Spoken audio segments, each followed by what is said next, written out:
जैसे कि हम बचपन में छोटे थे तो हमें बोला जाता था कि आपके भाई नहीं है, ये क्यों नहीं होते भाई, क्योंकि हमारे भाई हमसे काफी छोटे हैं और वो ट्विंस हुए आगे चल के, और वो हो नहीं पाते थे। जब भी कोई बेटा होता था तो कहीं ना कहीं दुष्ट आत्मा उस बेटे को मार देती थी और वो जो फ्रूट था दुष्ट आत्मा खा जाती थी। पर हम तो अन्य जाति से, हमें इन बातों का नहीं पता था।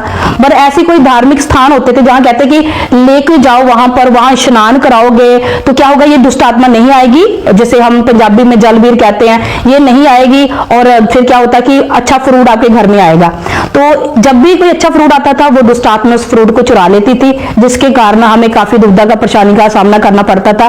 और सेकंड बेबी मैं थी, गर्ल थी, और घर वाले ये भी नहीं चाहते हैं कि फिर से गर्ल कोई आए, तो इसलिए शायद ये परमेश्वर की मैं एक योजना समझती हूँ कि उन्होंने जो भी किया उसकी योजना के अनुसार हुआ। अगर मैं आज हूँ एक रब की दासी की या परमेश्वर की दासी के योग्य प्रभु ने मुझे ठहराया, तो ये इसकी बड़ी प्लानिंग थी पहले से। पास्टर जी, आपने बताया कि हर बार बेटे की डेथ हो जाती थी, तो ये एक पैटर्न चल रहा था, एक के बाद एक डेथ होना? नहीं, मैं अगर उस वक्त छोटी थी, जब मुझे होश था, मेरे होते होते एक मेरा बड़ा भाई हुआ, तो मेरे जो मैं जब पैदा हुई उसके बाद, मेरी होश से बाद बड़ा भाई पैदा हुआ है, तो उसकी डेथ हो गई है। उसके बाद काफी स्टे लगा, उसके बाद हमारे जाके 2 भाई हुए हैं। तो पास्टर जी, जैसा आप बता रहे हैं सेम हमारे साथ भी ऐसा हो चुका है। हमारा भी एक बड़ा भाई था, उसके दिल में छेद था, दुष्ट आत्मा की वजह से, मतलब उसको ये प्रॉब्लम थी कि उसके दिल में छेद था, तो डॉक्टर्स भी उसका इलाज नहीं कर पाए, जिस वजह से उसकी डेथ हो गई। तो जब उसकी डेथ हुई तो हमारी जो मदर थी उनकी कंडीशन काफी सीरियस हो गई, काफी क्रिटिकल हो गई।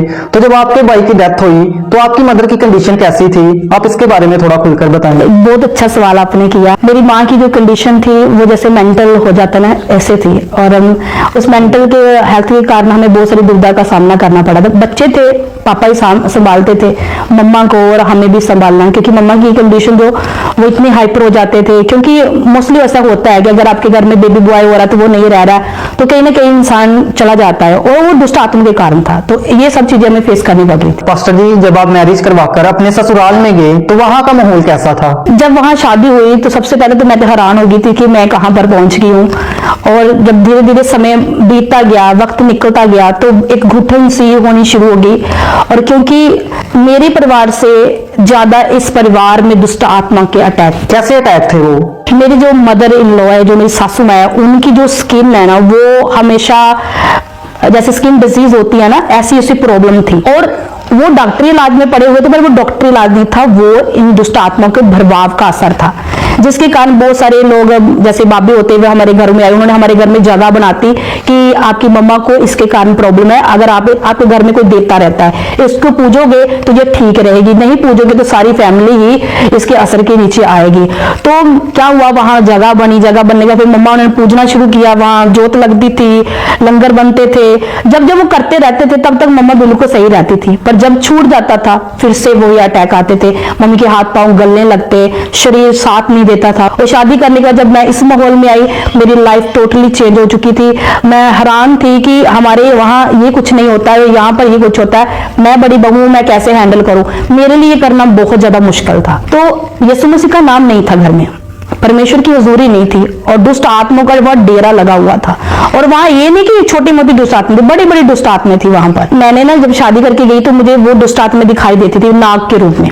बड़े बड़े नाग जो होते हैं, उनके बड़े बड़े जबरदस्त मैंने उनके रूप देखे कि हम पिक्चर्स में देखते हैं, मूवी में देखते हैं ना, वो बड़े बड़े जैसे कार्टून में दिखाए जाते, मैंने वो सब देखना। और जब देखना पूरी तरह डर जाना, मैं सुबह उठना तो मैं हक्की बक्की रहना कि मैंने क्या देखा। पर फैमिली को दिखाना, फैमिली ने ये बताना वो ब्लेसिंग देने के लिए आया है, वो ब्लेसिंग नहीं थी। और उसके कारण घर में ये माहौल था कि नहीं, हमसे कुछ चूक हो गया है इसलिए वो आए हैं, तो फिर से कोई लंगर लगाते हैं जिससे यह सब चीजें हैंडल हो जाएंगी। पास्टर जी, आपने मुझे बताया था कि आपकी मैरिड लाइफ में भी काफी स्ट्रगल रहा, तो वो कैसा स्ट्रगल था, आप इसके बारे में बताएं। ये जो स्ट्रगल है ना, बहुत बड़ा स्ट्रगल था।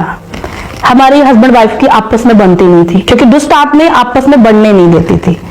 क्योंकि परमेश्वर ने आदम और हवा को बनाया एक मन एक चित्त रहने के लिए, और ये शैतान को बर्दाश्त नहीं है। वो नहीं चाहता आदम और हवा एक मन एक चित्त रहे, इसलिए वो दरारें डालता है, ऐसी घटनाएं पैदा कराते जिससे ये आदम और हवा अलग रह जाए, जिसने उसने आदम के बाद में किया। तो आज भी वो ऐसे ही चाले चलता है, हमारे साथ भी चालें चल रही थी, बट हम मसीह में नहीं थे, नहीं पता था इन सब चीजों के बारे में कि हमें कौन अलग कर रहा है, कौन वो अंधकार की शक्तियां जो हमें आपस में मिलने से रोक रही है। हमारा जो रिश्ता था इतना डेंजरस हो जाता कि हम मरने मराने पर आ जाते थे, एक दूसरे के ऊपर हाथ उठाते थे, बहुत कुछ हमारी लाइफ में होता था।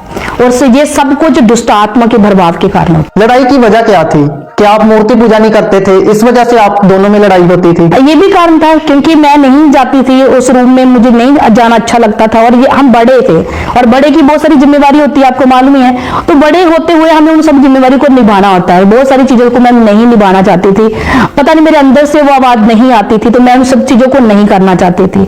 और कहीं ना कहीं हमारे जो नेचर थे वो भी नहीं मिल पा रहे थे और हम एक दूसरे को समझ नहीं पा रहे थे कि हमारी एक दूसरे के प्रति क्या जिम्मेवारी है। मसीह में आए, मसीह में जाना कि वचन में लिखा है पत्नियों पति के अधीन हो जाओ। तो जब मसीह में आए फिर हमने जाना कि एक पति क्या है, एक पत्नी क्या है, इनका आपस का रिश्ता क्या है। पास्टर जी, आपके हस्बैंड की और आपकी क्वालिफिकेशन क्या है? मेरे हस्बैंड डॉक्टर हैं और मैं गवर्नमेंट जॉब के साथ ब्लेस थी। प्रभु ने मुझे ब्लेस किया था हेल्थ डिपार्टमेंट में, और ये शादी के बाद ही मुझे जॉब मिली थी। बट जैसे प्रभु ने अपनी दासी के रूप में चुना था तो बर्डन ज्यादा था, बच्चे छोटे थे, मैं नहीं हैंडल कर पा रही थी परिवार को और मसीह लाइफ को पूरा बैलेंस नहीं कर पा रही थी। क्योंकि गवर्नमेंट जॉब में क्या होता है कि आपने सुबह जल्दी जाना है तो शाम को लेट आना है, तो 2:30-3 बजते थे और दूर होने के कारण मुझे 3 बज जाते, 3:30, और बच्चे थे छोटे छोटे, तो उनको भी संभालना मेरे लिए डिफिकल्ट एक चैलेंज की तरह था। तो इसलिए मैंने खुदा की महिमा के लिए मैंने अपनी जॉब को रिजाइन कर दिया ताकि मैं फुल टाइम परमेश्वर की हुजूरी में बैठकर अपने परिवार को भी समेट सकूं, परिवार की जिम्मेवारी भी संभाल सकूं। क्योंकि परमेश्वर के वचन में लिखा है कि एक जो सेवक होता है ना, वो पहले घर का अच्छा निर्वाह करने वाला होना चाहिए। तो अगर मुझे सेवा करनी है तो मुझे घर का भी ख्याल रखना पड़ेगा। जब हमें बच्चे आएंगे, हस्बैंड आएंगे, फैमिली आएंगी, उनको भी मेंटेन करना, फिर मैं परमेश्वर के राज्य के लिए काम कर पाऊंगी। तो फिर मुझे अड़चन आ रही थी तो मैंने इस जॉब को रिजाइन कर दिया। तो जब आपकी सास को स्किन प्रॉब्लम हुई तो आपने मेडिकल ट्रीटमेंट नहीं करवाया? आपके हस्बैंड तो खुद डॉक्टर हैं। क्योंकि इन सब चीजों का इलाज नहीं है, जो स्किन डिजीज होती है ना, इनका इलाज नहीं होता है। वो ऐसा होता है कि इंसान थोड़ा थोड़ा गलना शुरू हो जाता है और उसका कोई ट्रीटमेंट नहीं है। मेडिकल में मतलब इसका कोई ट्रीटमेंट नहीं है? इसका कोई ट्रीटमेंट नहीं है। तो इसी के चलते क्या हो रहा था कि वो जगहों की ओर जा रहे थे, मेडिकल ट्रीटमेंट करा के थक चुके थे। तो अब जो लास्ट ऑप्शन होता है ना, वो जगहों के ऊपर था कि शायद वहां जाएंगे, किसी बाबे के पास जाएंगे तो वो हल कर देगा। तो इसलिए उनका टर्न उन चीजों के ऊपर ज्यादा। तो पास्टर जी, जैसा कि हम सब जानते हैं कि बिना टेस्ट के कोई टेस्ट मनी नहीं है। आप बताएं कि आपका बचपन कैसा था? अगर मैं अपने बचपन के बारे में बात करूं तो मेरा बचपन आम बच्चों की तरह नॉर्मली था, पढ़ाई में भी ठीक थे, अच्छा चल रहा था बचपन। जब मुझे पहली बार खुदावन का सुसमाचार मिला तो आई थिंक मैं 7 साल की होंगी, तब मैं फर्स्ट या सेकंड क्लास में पढ़ती थी।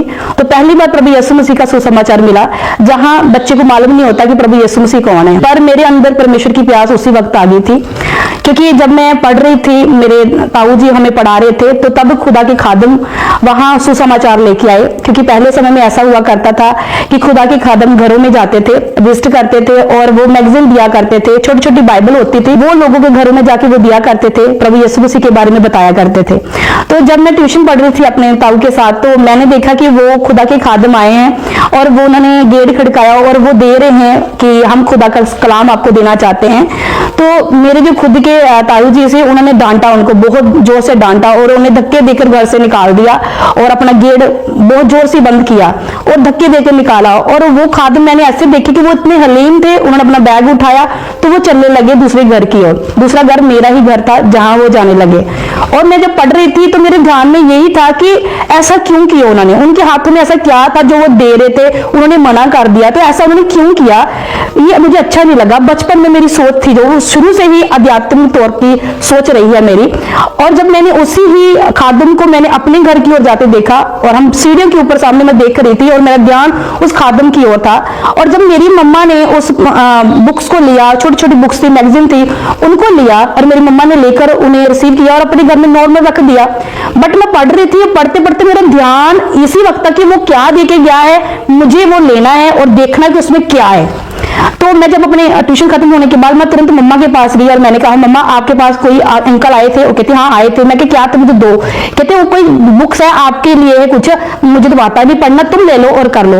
और मैं गई, मैंने बुक्स पढ़ी और सबसे पहले जो मैंने पढ़ा था, मैंने मैगजीन निकाली, वहां पर प्रभु यीशु मसीह एक किश्ती के ऊपर थे और वो अपना दाहिना हाथ बढ़ाकर तूफान को शांत कर रहे थे।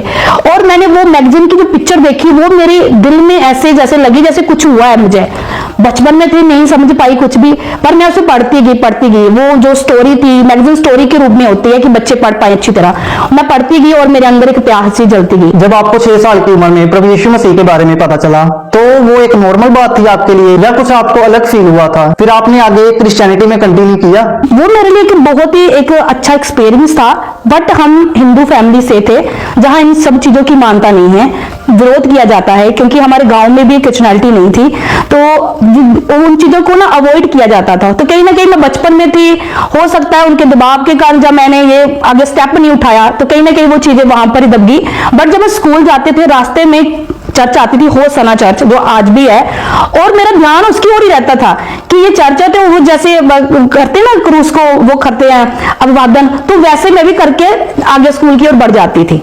तो यहां से शायद मुझे लगता है कि परमेश्वर ने, जैसे वचन में लिखा है कि अपने मां के गर्भ से पढ़ने से पहले उसने हमारी ओर चित्त लगाया, और शायद परमेश्वर मेरी ओर चित्त लगा चुके थे। सो पास्टर जी, जैसा कि आपने बताया कि आप हिंदू फैमिली से बिलोंग करते हैं, तो आपके घर का माहौल कैसा था? आपकी दिनचर्या कैसी थी? अगर हम मैरिज के पहले की बात बताऊं तो नॉर्मल जैसे हिंदू फैमिली होती है वैसे दिनचर्या थी। बाद में शादी होगी और शादी होने के बाद हिंदू परिवार में भी आना था, तो वहां ही थी। और वहां जो उसका घर का माहौल था, जिस फैमिली में शादी करके आई, वो माहौल मेरे मायके से भी ज्यादा बहुत डेंजरस वाला था, क्योंकि वहां पर जगहें थी, वो मूर्ति पूजा करते थे और ऐसी चीजें करते थे जहां से मुझे खुद कहीं ना कहीं फील होता था, डर जा लगता था। मैं उस रूम में नहीं जाती थी, घबराती थी। मैंने हस्बैंड को भेज देना कि आप जाओ, घर वालों ने कहना बड़ी बहू हो तो आपको जाना पड़ेगा, आप पूजा पाठ करोगे। बट मुझे कहीं ना कहीं वो घबराहट से कि ये मुझे अच्छा नहीं लगता था, अंदर से एक व्याकुलता आती थी कि मुझे अच्छा नहीं लगता। तो मैंने हस्बैंड जी को बोलना कि आप करो, जाके मेरे स्थान पर आप जाओ और आप इन चीजों को करो। हस्बैंड जी तब तक अपनी शॉप पर नहीं जाते थे जब तक वे उनकी पूजा नहीं कर लेते थे। बट इतना करने के बावजूद भी हमें कुछ भी एक मतलब शांति नहीं मिल पा रही थी। आप तो हिंदू परिवार से थे, तो आपको ये सब चीजें पसंद क्यों नहीं थी? क्यों आपके मन में बेचैनी रहती थी इन सब चीजों को लेकर? क्योंकि मेरी मायके में जिसकी पूजा की जाती थी वो कोई इंसान पूजा नहीं की जाती, वो एक नामधन होता, जैसे नामधन दिया जाता। तो मैंने नामधन लिया हुआ था, और नामधन में क्या होता है कि आप मूर्ति पूजा नहीं करते हो, आप सिर्फ आपको शब्द दिए जाते हैं, आप उसका सिमरन करना होता है। तो कहीं ना कहीं वो चीजें मैं सिमरन करती थी। क्या मैंने सुबह उठना, शाम हमने इकट्ठे फैमिली में बैठना, सिमरन करना, तो तब तो नहीं पता था, पर मेरे अंदर की प्यास थी कि मैं गुरु ग्रंथ साहब भी पढ़ती थी, मैं हर एक चीज जो भी हिंदू फैमिली की होती है जो मैं सब कुछ पढ़ती थी, और मुझे एक खोज रहती थी कि वो कौन है जिसके बारे में मुझे जानना है। मेरे मन में एक शांति नहीं थी। जब मैं शादी करके इस परिवार में आई तो इसी परिवार में भी मेरी यही दुविधा चलती थी कि मेरे अंदर शांति नहीं थी। सब कुछ था घर में, सब कुछ जो कोई आज हमें चाहिए वो सब कुछ था, बट शांति नहीं थी। तो मैं खोज में रहती थी कि मुझे किसी से शांति मिले। मैं अलग अलग तरह की बानी जो होती है वो पढ़नी शुरू करनी, सुबह 4 उठकर स्नान कर फिर मैंने 4 बजे उठकर वो पढ़ना शुरू करना, कि मेरे पर कहीं भी शांति नहीं मिल रही थी। पास्टर जी, वो पल कौन सा था जब आपको लगा कि आपकी लाइफ पूरी तरह से खत्म हो चुकी है? ये पल 2017 का था, सर्दियों के दिन थे, और तभी हमारी हस्बैंड वाइफ की बहुत अनबन हुई थी और घर में कलेश था। और सबसे बड़ी बात, एक घर में हमारे घर में एक प्रॉब्लम आ चुकी थी। मेरे फादर की जो टांग थी वो टूट चुकी थी, कोई मिस हैपनिंग होगी जिसकी वजह से उनकी टांग जो टूट गई।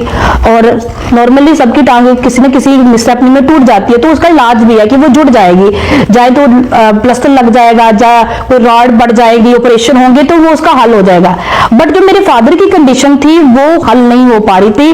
वो इतनी भयानक कंडीशन थी कि उनकी जो हड्डी थी उनके ऊपर जो रेशा था वो लग गया था, जिसके कारण डॉक्टर को बहुत मुश्किल का सामना कर पा रहा था उसका ट्रीटमेंट करने के लिए, क्योंकि उन्होंने डॉक्टर ने हमें बोल दिया था कि हो सकता है आपके जो ससुर की है उसकी टांग काटनी भी पड़ी, ताकि वो जो गाला लगा हुआ हड्डी का जो रेशा है वो आगे ना बढ़े, वहां हम उसे रोक दें। तो हम ये नहीं चाहते थे कि कुछ ऐसी मिसहैपनिंग होगी कि उनकी टांग काटने पड़े, वो हमारा सहारा लेके चलेंगे। हर एक इंसान जैसा धरती पे आए वो वैसा ही प्रभु के आगे जाए, तो हम ये नहीं चाहते थे। उस वक्त जो दौर चल रहा था वो बहुत ज्यादा डेंजरस चल रहा था, जहां हमारी इन्वेस्टमेंट वगैरह कोई काम नहीं कर पा रही, हम बहुत ज्यादा लो चले जा रहे थे, घर में लड़ाइयां क्लेश हो रहे हैं, हल नहीं दिख रहा है। कुछ ऐसा समय था जहां पूरी तरह मैं टूट चुकी थी और एक ही आवाज लगा रही थी कि कोई है हमारी सुनने वाला, क्योंकि हम जम्मू तक हर जगह हो बाबू के पास होके आ गए थे, हमें कोई रास्ता नहीं मिल रहा था। जब आप उनको बाबा के पास लेकर जाते थे तो बाबा क्या बोलते थे? बाबा ये कहते थे आपको किसी ने कर दिया है, कोई जादू टूना किसी ने कर दिया, आपके उस रिश्तेदार ने कर दिया। वो हम तो यही उपाय में रहते थे और कितने कितने पैसे देकर बल्लियां चढ़ा दो जी, मुर्गे की बलि दे दो, ये सब कर कर हम घर को वापस आ जाते थे। एक दिन आराम लेता, दूसरे दिन फिर से वही काम चलता और चलते चलते इतने हम थक चुके थे अपनी जिंदगी से कि अब नहीं, अब बस हो चुकी है। और मैं एक रात, सर्दियों के दिन थे, तो मैं ऐसे ही थकी हुई रोती हुई, मैं कंबल में मुंह लेती हुई रो रही थी, बोल रही थी कि क्या ऐसे चलता रहेगा, मेरी जिंदगी कैसे चलती रहेगी। मैं रब नूं कह लगी कि आ कोई है ਜਿਹੜਾ सुन ले साडी भी गल, ਜਿਹੜਾ सानू भी बचा ले आन के। पास्टर जी, जैसा कि बाइबल भी बताती है कि जो यीशु मसीह है वो टूटे मन वालों के समीप रहता है। आपने बताया कि आप अपनी लाइफ में पूरी तरह से निराश हो चुकी थी, आप टूट चुकी थी, तो वो पल कौन सा था जब आपको प्रभु यीशु मसीह के बारे में पता चला? मैंने ऐसे ही ना रेस्ट लेने के लिए, शांति लेने के लिए मैंने टीवी ऑन कर दिया और डीडी पंजाबी चैनल देख रही थी और वहां पर किसी और का प्रोग्राम आता था और वो पल जब मैं टूटी पूरी तरह, और वो पल वही था जब खुदावंद ज्योति की तरह मेरे जीवन में आए। मैंने फर्स्ट टाइम जब डीडी पंजाबी ऑन किया तो मैंने देखा रात को खुदा के दास आए हुए हैं और उस वक्त नहीं पता कि ये पास्टर है या दास है, नहीं पता, बस सिर्फ मैं उन्हें यूज करके देख रही थी कि ये इतना सुंदर लड़का है, कितना सुंदर भाई है और यीशु मसीह के बारे में बोल रहा है, वो क्रूस पर चढ़ाया गया, वो मारा गया, अरे ये इतना सुंदर है और इसके नाम क्यों नरूला लग रहा है, ये तो किसी और धर्म का है, ये क्रिश्चियन नहीं है, बट ये क्यों प्रीच कर रहा है, क्यों ये इसके बारे में बता रहा है प्रभु यीशु मसीह के बारे में। और मैं मन में ये सोच रही, अरे अपने धर्म का प्रचार हिंदू का कर, अरे इसके बारे में क्यों। जहां मैं परेशानी में थी वहां मैं इस बहस में हुई कि ये खुदा का जो दास है ये क्या कर रहा है, क्या बता रहा है। फिर मैंने कहा चलो सुन लेते हैं, इतनी जगहों पर होकर गए, इसके भी सुन लेते हैं। तो मैं रुक गई वहां पर, मैंने आगे चैनल को नहीं किया, मैंने वहां रुकी और मैं देखती रही। समझ तो मुझे कुछ नहीं आ रहा था बट एक फोकस बना हुआ है, चलो सुन लेते हैं इसकी बातें। सुनते सुनते उन्होंने बोला कि मैं आपके लिए प्रेयर करूंगा, आप जिस विषय के ऊपर प्रे करवाना चाहते हैं आप अपने एलईडी के ऊपर ना हाथ रखना, अपने टीवी के ऊपर हाथ रखो, मैं अभी प्रेयर करूंगा। और उस वक्त मैं कुछ गुप्त प्रॉब्लम के से जूझ रही थी और मैंने फटाफट में क्या किया, मैंने एक विश्वासी की तरह, जैसे हम अन्य जगहों पर जाते हैं पैसा डाला तो हमने मन्नत मांग ली, मैंने कहा चलो यहाँ पे भी करके देखते हैं। मैं उठी और मैंने टीवी को टच किया और वो प्रार्थना कर रहे और मैंने ग्रहण किया, उन्होंने क्या बोलो आमीन, मैंने आमीन बोल दिया। बस सुबह हुई तो क्या हुआ कि वो जो प्रॉब्लम थी मुझे छोड़ के जा चुकी थी, मैं बिल्कुल हील थी, बिल्कुल डिलीवर थी और मन में एक शांति सी उसी वक्त उतर आई थी। और ऐसे चलता गया मुझे इंटरेस्ट हो गया कि मैं रोज देखूं। और वो वीरवार और शुक्रवार नहीं आता था प्रोग्राम, शुक्रवार या शनिवार नहीं आता था, तो मुझे प्यास होती थी ये जो 2 दिन क्यों नहीं आया, ये भी आना चाहिए था कि मैं देखती रहूं कंटिन्यू। जब देखते रहे तो परमेश्वर के दास को, मेरे हस्बैंड को मालूम हो गया कि मैं क्रिश्चियन का कोई प्रोग्राम देखती हूँ मसीहों का, तो उन्होंने मुझे डांटा, इन्होंने कहा कि आपसे नहीं तूने देखना, जो हो गया सो हो गया। मैं कहती बहुत अच्छा वो करता है प्रचार, उन्होंने नहीं अब रहने दो, बहुत हो गया तो नहीं, बस बंद करो। तो पास्टर जी, जैसा कि बाइबल में लिखा है कि चक्कर देखो कि यहोवा कैसा भला है, आपने जब प्रभु यीशु मसीह को चख लिया तो धीरे धीरे आपने यीशु मसीह को फॉलो करना शुरू कर दिया। जब आप यीशु मसीह को फॉलो करने लगे तो आपके घर वालों ने आपका विरोध नहीं किया? जब हस्बैंड को मालूम पड़ा, हस्बैंड को पता चलते हुए फैमिली को मालूम हो गया। और एक दिन क्या हुआ कि परमेश्वर के दास पठानकोट में आने वाले थे और मेरे साथ जो जॉब करता था स्टाफ था वो क्रिश्चियन उनमें ज्यादा थे और उन्होंने मुझे बताया कि जो टीवी में आते ना लूला पास्टर जी वो पठानकोट आने वाला, तो हम वहां जाएंगे, हम कल छुट्टी करेंगे, हम वहां जाएंगे। तो मैंने कहा कि वो तो मैं भी देखती हूँ, तो वो बड़े हैरान हो गए, तुम भी देखते हो? मैं कहा हाँ, टीवी पर जीवन की गल्ला आता है ना, वहां मैं देखती हूँ, तो मुझे जाना है। वो कहते हैं उनको ये था कि मैं रूह बचाऊं, अगर ये दूसरी बैकग्राउंड से आ रही तो हम इसे बचाएं, अगर ये कह रही है तो उनका ये था। मैंने घर आके हस्बैंड से बात की कि चलो हम चलते हैं, वहां पर परमेश्वर के दास आने वाले। इन्होंने कहा कि मैंने तुझे पहले बोला था कि तुम मत देखा करो इन चीजों से, तुम फिर भी देखते हो। मैं कहा नहीं, वो मेरे स्टाफ है ना, वो जा रहा है, तो मुझे कहते नहीं उन्हें जाने दो, वो तो उनका है, तो उन्हें जाने दो, तुम क्यों जा रहे हो। ये सुबह मुझसे झगड़ा करके अपने शॉप पर चले गए। और मुझे अभी भी याद है कि मैंने अपनी सास को बोला कि मम्मी हम चले, तो मम्मी मेरी, वो भी मेरी तरह थी धार्मिक स्थानों पर जाने वाली, वो एक मेले की तरह जाती थी कि मेला गया लंगर खाए वो घर को वापस आ गए, तो उन्हें ये घूमना था। तो मेरे लिए जरिया था कि मेरी सास अगर ये चल पड़ी मेरे साथ तो फिर तो मेरे सब कुछ हो जाएगा एंड। मैंने अपनी माम को बोला मम्मा चले, मम्मा कहते पैसे तो मेरे पास है नहीं। मैं कहा मम्मा कोई बात, पैसे की छोड़ो बात, मेरे बच्चों की बुगनी लगाई होती थी हमने वो तोड़कर हमने किराए का इंतजाम किया, वो तो हमारा प्रभु ने कर दिया किराए का, अब जाना था, अब क्या करें। तो मम्मा ने मुझे एक आइडिया दिया कि ऐसे करो, बेटा तो मेरा ही है, आगे जब हम घर पे आएंगे वो लड़ेगा झगड़ेगा, से रोटी नहीं मिलेगी खाने को तो वो बहुत बवाल मचाएगा, ऐसे करते खाना बना के जाते हम, ताकि उनको शिकायत का मौका ही ना मिले कि हम कहाँ गए थे, कब आए हैं, तो हम भूखे हैं। हम खाना बनाए दोपहर का, मैंने रात का भी बना के रख दिया, और हम सास नौ और मेरे दोनों बच्चे छोटे छोटे थे, हमने ले और जो हमारे स्टाफ थे हम उनके साथ चले गए। और जब हम गए पठानकोट में पहली बार जब मैं आई और वहां बहुत ज्यादा तूफान था, हनेरी थी, डर भी लग रहा था कि कुछ हो ना जाए, पहली बार जा रही हूँ कहीं बच्चे ना गुम हो जाए।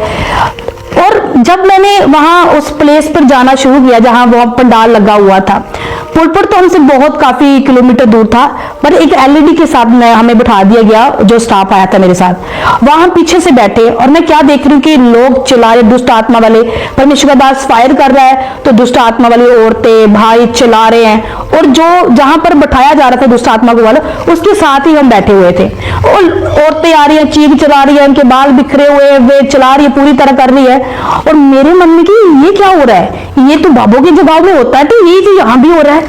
मैंने उसे परमेश्वर के दास को देखना शुरू किया, एलईडी में देखती गई, वो तो पूरे फोकस में अपनी प्रेयर कर रहा, वो बाबे की तरह कोई जादू मंत्र नहीं कर रहा, कुछ नहीं कर रहा, वो तो सिर्फ होठों से वो तो घोषणा कर रहा है और लोग चिल्ला रहे हैं। फिर एक उन्होंने भविष्यवाणी की कि यहाँ एक लड़की है, उन्होंने ये पेन टॉप डाला हुआ है, वो डिप्रेशन की शिकार है, वो आए मैं उसके लिए प्रार्थना करूंगा। वो बेटी आई सामने निकल के कि मैं वो लड़की हूं, मुझे डिप्रेशन रहता है, तो परमेश्वर के दास ने उसके लिए प्रार्थना की। मैंने कहा ये कैसे हो सकता है कि किसी कोई लड़की पीछे है और उसके बारे में ये बोला जा रहा है तो वो लड़की आगे आ रही है, ये तो कुछ अद्भुत ही है, ये सच में जो टीवी में कर रहे थे ये सच है पूरी तरह। मैं पूरी तरह शॉक होगी। और बस उस वक्त मेरे जो साथ आए थे वो कह रहे थे कि तुम बहुत रो रहे थे, तुम्हारी जो कंडीशन है वो देखी नहीं जा रही थी, हमसे संभले नहीं जा रहे थे तुम, शायद उस वक्त मुझे भी कोई दुष्ट आत्मा का प्रभाव होगा जिससे मैं निजात पा रही थी, छूट रही थी। और वो दिन मेरा ऐसा दिन था जहां मैं पूरी तरह हल्की होकर मैं अपने घर को वापस गई, और वहां से असली मेरी मसीहत की जर्नी शुरू हुई। घर वापस गई, हस्बैंड को बताया, हस्बैंड फिर भी यकीन नहीं कर रहे, नहीं तुम औरतें हो, तुम तो हर किसी के पर बिलीव कर लेती हो, ऐसे नहीं होता है, वो ने तुम्हें बरमाल लिया है। मैं कहा यूट्यूब पर देखो ये ऐसा, कहते नहीं इन्होंने अपने लोग बुलाए होते हैं, उनके द्वारा ये टेस्टिमनी देते हैं, ऐसा कुछ नहीं होता है, इनके अपने होते हैं, पैसे के साथ खरीदे होते हैं। तो मैंने फोर्सफुली मैंने इनको कहा कि मुझे एक बार खामरे लेके चलो, ये नहीं मानते थे। फिर मैंने फादर जी का हवाला दिया कि हम जहां इतनी जगहों के ऊपर थक चुके, हमने पैसा इन्वेस्ट सब कुछ कर दिया, हमने हमारी शांति नहीं है हमारे घरों में, क्यों ना हम एक बार वहां भी चलकर देखें, क्या पता परमेश्वर जैसे लोगों को चंगा कर रहा हमारे फादर को भी चंगा कर दे। फिर इन्होंने हाँ कर दी इस बात के ऊपर, ठीक है एक बार चलेंगे, पर तुझे एक बात करनी होगी कि अगर तुझे चर्च जाना है तो तुझे अपने मायके छोड़ने होंगे, तो मायके नहीं जाएगी। मैं कहा नहीं मैं नहीं जाऊंगी, मुझे वहां जाना, पहले मुझे वहां ले चलो, मैं आपको मैं कभी नहीं जाऊंगी, बट मुझे चर्च लेकर चलो। और इन्होंने ये माने, और हम अपनी गाड़ी के ऊपर हम गए, और जब हम गए उस सॉल्यूशन ग्राउंड के ऊपर अद्भुत परमेश्वर का जलाल था। मैं तो संभली नहीं जा रही थी क्योंकि मैंने फर्स्ट टाइम ये इनकाउंटर देखा था परमेश्वर के साथ। परमेश्वर के दास जो मेरे हस्बैंड है ये भी गए हमारे साथ, और गए, और ये तो बिलीव करते नहीं थे, ये नॉन बिलीवर की तरह गए थे, जैसे जगहों में जाते हैं वैसे गए, बैठे हैं, हमें इमरजेंसी वार्ड में बैठाला गया जहाँ फादर को बैठाना था, फादर के साथ ये बैठे हैं, और फादर के साथ एक बेटी और भी बैठी हुई है जो क्रिपल थी, जो जिसे पोलियो था। तो जब इन्होंने उस बेटी बच्ची को, जब परमेश्वर के दास प्रेयर कर रहे हैं, उन्होंने कहा तेल लगाओ, वॉलंटियर को बोला, वॉलंटियर तेल लगा रहे हैं, परमेश्वर का अभिषेक ऑयल लगा रहे हैं, तो वो बच्चा क्या कर रहा है कि आंखों के सामने वो बच्चा चलने लगा। ये पूरी तरह हैरान हो गए कि ये क्या है, कि वो वहां से आवाज दे रहा है कि चल पड़ो लंगड़ो, चलो चलो, तो यहाँ लंगड़े चल रहे हैं। इन्होंने उसी वक्त घुटने लगाए, इनके मन में अजीब जी शांति आई, वह व्याकुलता खत्म हुई। परमेश्वर ने छुआ और बताया कि ये वही स्थान है जहां पर मैं रहता हूँ, ये मेरा वो घर है जहां प्रार्थना की जाती है और लोग शिफा पाते हैं। यहाँ से इनकी उम्मीद जागी और विश्वास के साथ वहां से ही परमेश्वर ने इन्हें चुन लिया और मुझे भी चुन लिया। पास्टर जी, जब आप पावरफुल मीटिंग देखकर घर में गए, घर जाकर आपने अपने हस्बैंड को यीशु मसीह के बारे में बताया, धीरे धीरे आप और आपके हस्बैंड प्रभु यीशु मसीह के बारे में और जानने लगे, आप रेगुलर चर्च जाने लगे। जब आपने पूरी तरह से यीशु मसीह को एक्सेप्ट कर लिया, तो आपके मम्मी पापा ने आपका विरोध नहीं किया, उन्होंने कहा नहीं कि आपने धर्म परिवर्तन कर लिया अपना? ये बहुत अच्छा सवाल आपका, क्योंकि मैंने नामदान लिया हुआ, तो मैंने नामदान खुद तो लिया, मैंने अपने हस्बैंड का भी दिला दिया था। क्योंकि औरत जो होती है ना वो काली में होती है ना, कि मैंने ये काम किया, मैं अपने हस्बैंड को भी ये कराऊं, कि उन्हें लगता है कि नहीं ये तो, क्योंकि वो जैसे आपने यीशु मसीह के बारे में जाना और अपने हस्बैंड को भी बता हाँ, दिया। ऐसा ही ऐसा, पहले मैंने उनको ये काम कराया, नामदान लिया, इनको दिलाया। पर इनकी एक बात थी, जेंट्स के अंदर परमेश्वर ने अलग एक गुण डाले हुए हैं। ये हमेशा कहते थे कि मुझे एक सिद्ध गुरु चाहिए, और जब मैंने नामदान दिलाया और इन्होंने कहा कि नहीं, मुझे वो सिद्ध गुरु नहीं मिला अभी तक, जिसे मैं पाना चाहता हूं वो अभी तक नहीं मिला। पर जब हम प्रभु यीशु मसीह के पीछे चले, परमेश्वर के दास के सेवकाई के नीचे हम आए, तब इनकी आंखें आत्मिक खुली और इन्होंने मुझे खुद बोला कि रेखा ये है सिद्ध गुरु, इसे गुरु है, इसे कहते हैं गुरु। और जब हस्बैंड बदले, हम दोनों बदले, फिर विरोध, फिर फैमिली का प्रेशर, इधर की फैमिली का भी और मेरी फैमिली का भी प्रेशर, और मेरी फैमिली तो बिल्कुल मुझे छोड़ ही दिया। इधर की फैमिली ने हमें छोड़ दिया, मम्मी पापा हमारे साथ थे, बाकी सबनों ने हमें छोड़ दिया। किसी ने, मेरी 3 नंदे थी, तीनों ने हमें छोड़ दिया। जो हमारे जो कहते ना शरीका होता है, जो परिवार फैमिली होती है, उन्होंने भी हमें छोड़ दिया। कैसे छोड़ा? मतलब आपको घर से निकाल दिया? नहीं, घर पे तो थे, कोई हमारे घर में आता नहीं, हमें कोई बुलाता नहीं था। हम चारों थे, मेरे बच्चे और हस्बैंड, तो मम्मी डैडी तो खुले थे ना, उनको तो नहीं कोई था, बट हमें चारों को कोई बुलाता नहीं था। बहुत नाराजगी के सामना हमें करना पड़ रहा था उस वक्त। जो मेरे पीछे मायके की फैमिली है, तो उन्होंने तो पूरी तरह बाइकआउट कर दिया, क्योंकि मैंने नामदान लिया हुआ था। अब उन्हें लगता था कि ये हमारे गुरु को छोड़ के दूसरे के पास जा रही है, तो ये गलत है, इसे ऐसा नहीं करना चाहिए था। क्योंकि मैंने सब पिक्चर वगैरह जो भी मेरे घर में थी, मैंने लुटा दी थी, उन्हें वापस कर दी। तो वो इस कारण करके कि अभी तुम्हारा हमारे साथ कोई लेन देन नहीं रहा, तुम अब हमारे लिए कुछ भी नहीं। मैं सबको यही बात कहना चाहती हूँ कि परमेश्वर ने मेरा धर्म नहीं बदला, परमेश्वर ने मेरा जीवन बदला। कोई किसी को पैसा नहीं देता। हमारे ये भी मशहूर है कि पैसा देकर धर्म चेंज करते हैं, कोई पैसा। मैं ऑलरेडी ब्लेस्ड थी अपने, हमारे घर में गाड़ियां थी, मेरे हस्बैंड डॉक्टर है, मैं गवर्नमेंट जॉब करती हूँ, मुझे कौन पैसा दे सकता है? आप तो वेल एजुकेटेड है, लेकिन लोग अक्सर बोलते हैं कि क्रिश्चियन लोग अनएजुकेटेड लोगों को, अनपढ़ लोगों को लालच देकर उनका धर्म परिवर्तन करते हैं। आपके पास तो सब कुछ था। सब कुछ था, परमेश्वर ने सब कुछ दिया मुझे, शुरू से लेकर सब, हर बात में हम ब्लेस्ड थे। अच्छा घर बार है, सब कुछ है, पैसा भी था। तो सब कुछ होने के बाद भी ऐसा नहीं होता कि कोई आपको पैसा देकर खरीद लेता है, ऐसा नहीं है। हम तो खुद चर्च में जाकर देते हैं। खुदा अपने खादमों को बोलता है कि मेरे घर में किसी बली बच्ची की गटी में रह जाकर तुम बो। हम तो खुद देने वाले, प्रभु ने हमें बनाया हुआ है, तो हम लेते थोड़ी किसी से, हमें परमेश्वर ने देने वाला बनाया। हम देते हैं ताकि किसी की जरूरत पूरी हो, परमेश्वर के भवनों में वो हमारा पैसा लगे, तो हम देने वाले लेने वाले थोड़ी। अगर ऐसी बात होती तो हम तो फिर बहुत ही काम कर चुके होते, लोगों को इकट्ठा कर चुके होते, दे देकर हमारी चर्च में बहुत भीड़ होती फिर तो। पास्टर जी, इस वीडियो के नीचे काफी लोग ये कमेंट जरूर करेंगे कि आप इनको पास्टर क्यों कह रहे हैं, क्योंकि क्रिश्चियनिटी में कुछ लोग ये बोलते हैं कि एक लेडी पास्टर नहीं बन सकती। आपका इसके बारे में क्या कहना है? ये जो सवाल है ना, इसका आंसर बहुत देना जरूरी है, क्योंकि इसके ऊपर बहुत सारे सवाल उठते आए हैं और उठते रहेंगे। आप बिब्लिकल अब देखो तो बहुत गहराई है इन बातों में। हम वचन में से देखते हैं तो सबसे पहले जो सुसमाचार था वो मरियम मगदलीनी को दिया गया। पर हमें ये नहीं भूलना है कि मरियम मगदलीनी कौन थी। वो एक सिद्ध थी, सिद्ध औरत थी। वो प्रभु यीशु मसीह के साथ सेवकाई करती थी, उनकी सेवा टहल में लगी रहती थी, वो गुणों को जानती थी। आज मुझे किसी से कोई प्रॉब्लम नहीं है, सेवा सबके लिए, आप सब ही आज के समय में जाजक है, पर सेवा उसके लिए जो पूरी तरह अपने आप को सिद्ध करेगा। पहला हमें सेवा के नीचे आना पड़ेगा, हमें सीखना पड़ेगा कि सेवा क्या है, इसके बारे में जानना पड़ेगा। मोस्टली आज पता लोग क्यों ये सवाल औरतों के ऊपर उठाते हैं, क्योंकि औरतें सीखती नहीं है। हमें वचन में से सीखना है, हमें दूसरे की ओर देख के नहीं सीखना कि दूसरों ने वो सेवा करे तो मैं भी शायद वही से। हो सकता वो सेवा हमारे लिए ना हो, हम जबरदस्ती सेवा नहीं कर सकते। मरियम मगदलीनी की ओर हमने देखना है कि अगर परमेश्वर ने उसे कहा तो क्यों कहा। वो इसलिए कहा क्योंकि वो खुदा की सेवा टहल करती थी, खुदा के बेटे की सेवा टहल करती थी, लोगों की सेवा टहल करती थी। उसे पता था कि कैसे सेवा करते हैं, क्या ढंग है सेवा के, क्या तरीके हैं। पर आज हमें सेवा में अगर औरतों को आना है तो हमें पहला सेवा का ढंग सीखना पड़ेगा। हमें कुछ बाइबल के बिब्लिकल कुछ नियम हैं जो हमें जानने हैं, जो करने हैं। एक पास्टर लगवाने से हम पास्टर नहीं बन जाएंगे। पास्टर की पहला कॉलिंग को हमें समझना पड़ेगा कि पास्टर क्या है, फिर हमें पास्टर का नाम लगाना चाहिए। मैं मोस्टली पसंद नहीं करती हूँ पास्टर लगाना, मैं एवेंजलिस्ट लगाना अच्छा समझती हूँ, क्योंकि औरत एक एवेंजलिस्ट की सेवा करती है। पास्टर की कॉलिंग एक अलग बेस की कॉलिंग। तो आपका कहना है कि एक लेडी पास्टर नहीं हो सकती? पास्टर हो सकती है, पास्टर हो सकती है।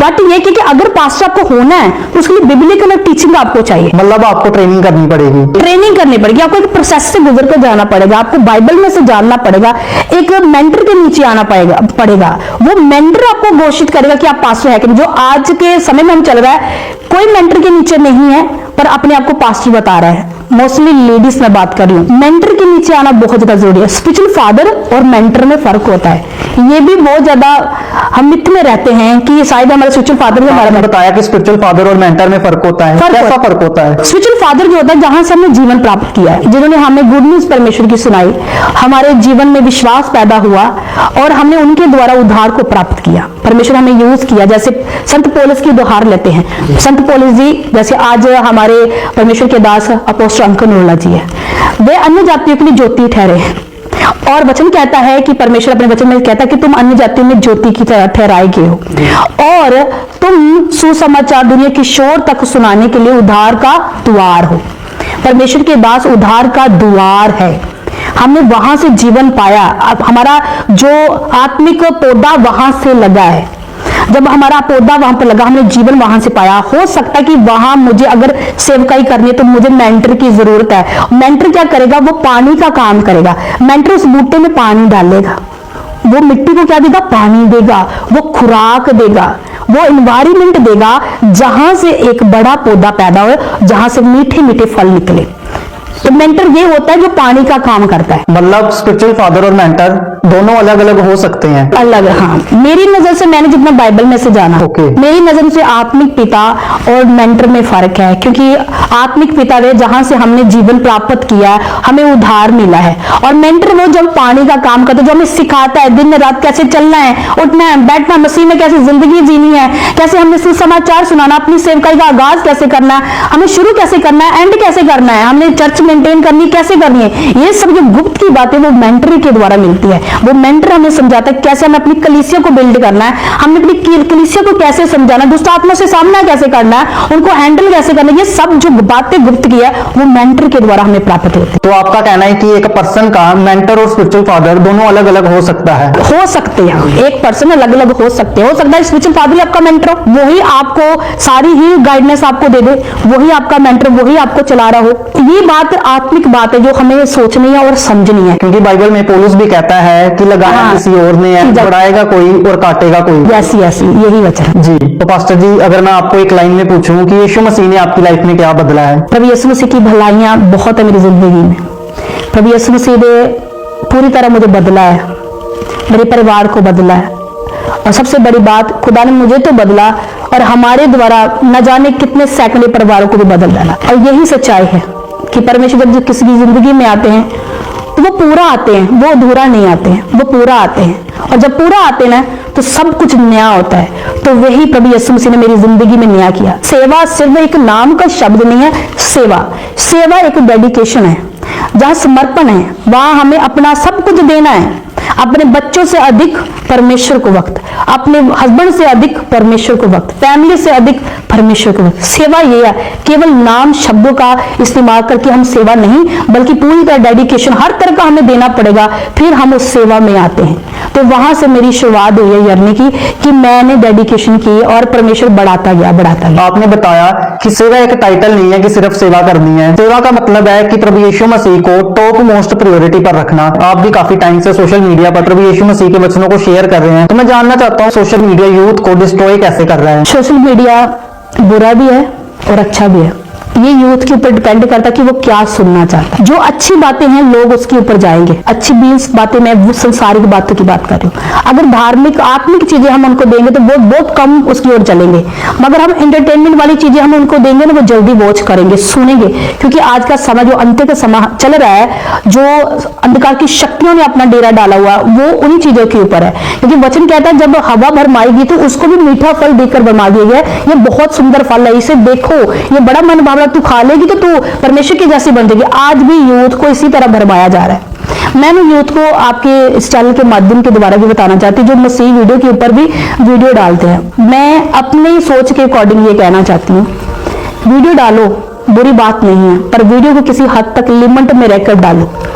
क्योंकि आप परमेश्वर के वचन के ऊपर वीडियो डाल रहे हैं। सुनना है ध्यान से कि उस जो लिरिक्स है वो आपको क्या कह रहे हैं, वो शब्द जो सॉन्ग के निकल रहे हैं वो क्या है। हम ये नहीं कि वो एक सॉन्ग चल रहा है परमेश्वर की महिमा वाला और वहां आप डांस कर रहे हो, नहीं, भवन में करो वो अलग बात है, मगर आप एक शॉर्ट्स के ऊपर डांस कर रहे हो, वहां शब्द खुदा की महिमा के जलाल के आ रहे, पवित्र आत्मा के आ रहे और तुम संसारिक डांस कर रहे हो, ये पवित्र आत्मा की नदेखी है और पवित्र आत्मा कभी माफ नहीं करता। अगर आपने डालने हैं तो शब्दों को ध्यान में रखकर डालें। अब संसार की सॉन्ग भी मैंने एक वीडियो डाली संसार की, तो वहां भी मुझे एक पास्टर ने सवाल पूछा कि आप पास्टर है तो आपने संसारिक वीडियो के ऊपर वीडियो डाली है जो बेटियों का सॉन्ग वायरल पंजाबी हो रहा है। तो मैं कहना चाहती हूँ कि आपने शब्द देखने हैं, पारिवारिक शब्द देखो कि वो शब्दों में क्या है। वहां बहन भाई का प्यार व्यक्त किया गया है, एक सभ्याचार को दर्शाया गया है। एक बेटी जब शादी करके अपने घर से दूसरे घर जा रही है तो उसके प्यार जो अपने माता पिता के प्रति वो दिखाया गया है कि उसे कैसे अपने परिवार में उसे पाला है, पोसा है, अब वो दूसरे घर में जा रही है। तो आपने शब्दों का ध्यान रखना है। वीडियो डालो कोई बात नहीं, पर शब्दों का ध्यान रख के उस वीडियो को डालना है। ज्यादा उछल कूद नहीं। हम देखते लोग आज अपनी खूबसूरती का दावा कर रहे हैं और ये शैतान का आखिरी हथियार है, खूबसूरती। आज लोग जो सोशल मीडिया पर इंस्टाग्राम के ऊपर डाल तो मसीह वीडियो है, पर अपनी खूबसूरती को वो दिखा रहे हैं कि मैं खूबसूरत हूं, मैं, और ये खूबसूरत किसकी ओर से है? ये शैतान की ओर से। परमेश्वर ने हमें खूबसूरत बनाया, हम उसकी खूबसूरती नहीं दिखा रहे, हम अपनी खुद की खूबसूरती लोगों को दिखा रहे हैं।